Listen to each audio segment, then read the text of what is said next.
Should হ্যাভের ব্যবহার হচ্ছে দুইটা। শুড হ্যাভের ব্যবহার কয়টা? দুইটা। যখন শুড হ্যাভের পরে ভার্ব 3 বসে তখন শুড হ্যাভ অর্থ হচ্ছে উচিত ছিল। আর যখন শুড হ্যাভের পরে একটা নাউন বসবে তখন শুড হ্যাভ অর্থ হচ্ছে থাকা উচিত। তাহলে আমরা যদি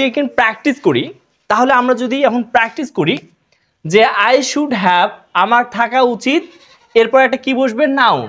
অর্থাৎ আই শুড হ্যাভ মডেস্টি আমার শালীনতা থাকা উচিত। আই শুড হ্যাভ আ কার এর অর্থ কি? আমার গাড়ি থাকা উচিত।